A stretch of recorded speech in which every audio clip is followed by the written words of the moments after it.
प्रधानमंत्री नरेंद्र मोदी ने अपने मासिक रेडियो कार्यक्रम मन की बात के 110वें एपिसोड के जरिए लोगों को संबोधित किया।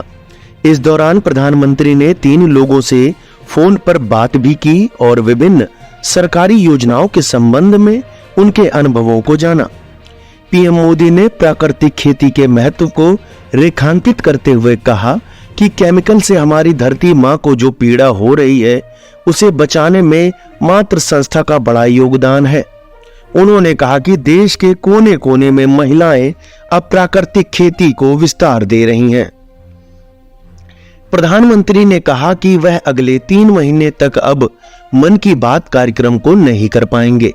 उन्होंने कहा, मन की बात में देश की सामूहिक शक्ति उपलब्धि की बात होती है। यह एक तरह से जनता का, जनता के लिए, जनता द्वारा तैयार होने वाला कार्यक्रम है। अब अगले 3 महीने मन की बात का प्रसारण नहीं होगा।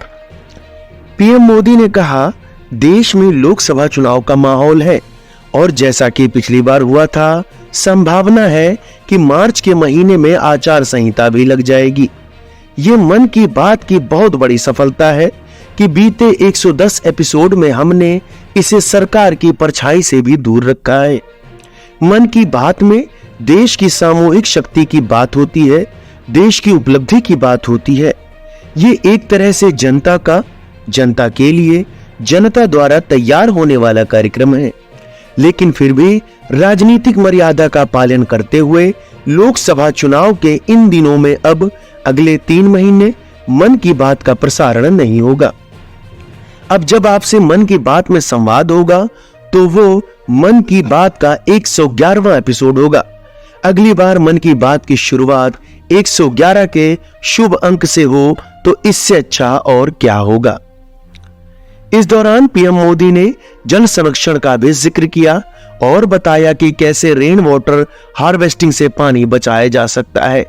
वन्य जीव संरक्षण का जिक्र करते हुए प्रधानमंत्री ने कहा, आपको ये जानकर खुशी होगी कि हमारे देश के अलग अलग हिस्सों में वन्य जीवों के संरक्षण के लिए टेक्नोलॉजी का खूब उपयोग हो रहा है। पिछले कुछ वर्षों में सरकार के प्रयासों से देश में बाघों की संख्या बढ़ी है। महाराष्ट्र के चंद्रपुर के टाइगर रिजर्व में बाघों की संख्या 250 से ज्यादा हो गई है।